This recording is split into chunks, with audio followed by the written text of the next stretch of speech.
उस मीटिंग में जैन जी जा रहे हैं। गठबंधन का ऐलान हो जाएगा।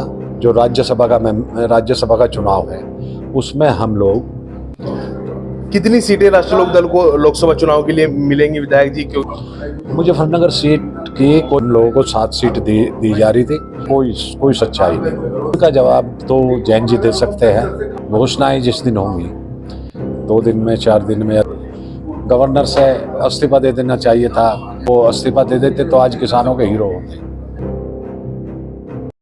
आप सभी को नमस्कार। इंडिया एक्सप्रेस में आपका स्वागत है। आपको जो स्क्रीन पर दिख रहे हैं वो राष्ट्रीय लोकदल के वरिष्ठ नेता हैं और राष्ट्रीय लोकदल विधानमंडल दल के नेता भी हैं और बुढ़ाने से विधायक हैं। विधायक जी, कल मथुरा में विधायक दल की बैठक होने वाली है, क्या खास है उस बैठक में? उसमें खास कोई बात नहीं है। वहाँ पे एक धनखड़ समाज की मीटिंग है। उस मीटिंग में जैन जी जा रहे हैं और उस मीटिंग में हम लोगों को भी बुलाया है, तो हम लोग भी जाएंगे जैन जी के साथ।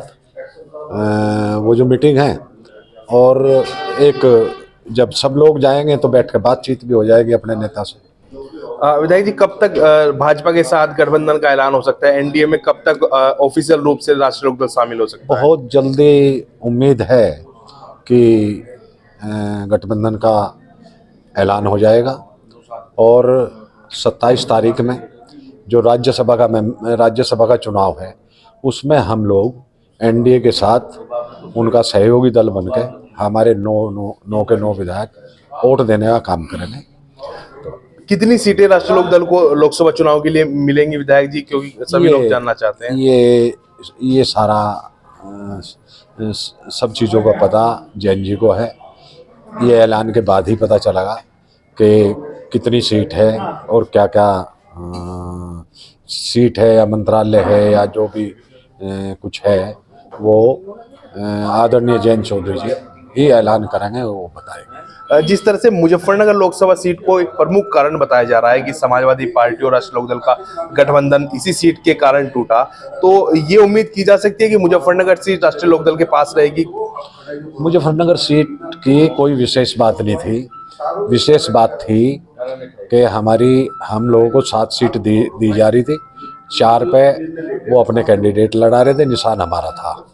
तो इस वजह से गठबंधन में दरार आई और गठबंधन टूट गया। चर्चाएं सोशल मीडिया पर काफी चल रही हैं कि जयंत चौधरी जी वापसी कर सकते हैं। इसमें कोई सच्चाई है किसी तरह की? कोई सच्चाई नहीं। एनडीए के साथ हैं और एनडीए के साथ जल्दी घोषणा हो जाएगी और एनडीए के साथ ही 2024 का चुनाव एनडीए के साथ मिलकर हम लोग। अखिलेश यादव अभी मुजफ्फरनगर आए थे, उनका कहना यह था कि मैंने जयंत चौधरी से जो नाम भेजे थे, मांगे थे, उन्होंने नाम भेजे थे, उन्हीं को कैंडिडेट बनाना था। उनका जवाब तो जैन जी दे सकते हैं। मान लें उनके जैन जी और उनके बीच की बात थी तो जैन जी ही उसका जवाब दे सकते हैं। सभी को इंतजार है कि कब राष्ट्रीय लोकदल के कोटे से योगी सरकार में मंत्री बनेंगे। आपका भी नाम सबसे आगे लिया जाता है। ये भी घोषणाएं जिस दिन होंगी 2 दिन में 4 दिन में या 3 दिन में, जिस दिन भी घोषणाएं होंगी तो ये उसी दिन मालूम होगा। विधायक जी, किसान आंदोलन पर और जो सत्यपाल मलिक जो पूर्व राज्यपाल हैं, उन पर जो सीबीआई की रेड हुई है, उस पर आपकी टिप्पणी, और फिर हम इसे इंटरव्यू खत्म करेंगे। दरअसल में किसान आंदोलन जो है, किसान आंदोलन कर रहे हैं। किसानों को ग्रुप में ना चल कर पूरे संयुक्त मोर्चे से बात करनी चाहिए थी और संयुक्त मोर्चे से बात करके जिस तरीके से पिछली बार किसानों का आंदोलन 13 महीने चला, वही संगठन बनाकर और आंदोलन करना चाहिए था। तो उसमें मान लिया एक ग्रुप आंदोलन कर रहा और बाकियों से उन्होंने बात नहीं करी, तो बात करनी चाहिए थी, बात करके आंदोलन करना चाहिए। सत्यपाल मलिक जी पे जो सीबीआई की रेड हुई, सत्यपाल मलिक जी, क्योंकि वो भी किसानों की आवाज बुलंद करते रहे राज्यपाल रहते हुए। किसानों की आवाज बुलंद तो करते रहे, लेकिन जब तक गवर्नर रहे तब तक तो ज़्यादा कोई बात नहीं आई।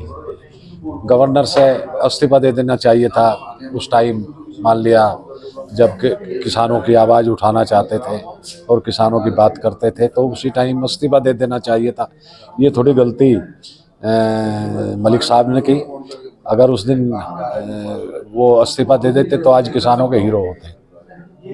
बहुत बहुत धन्यवाद विधायक जी, आपका आभार।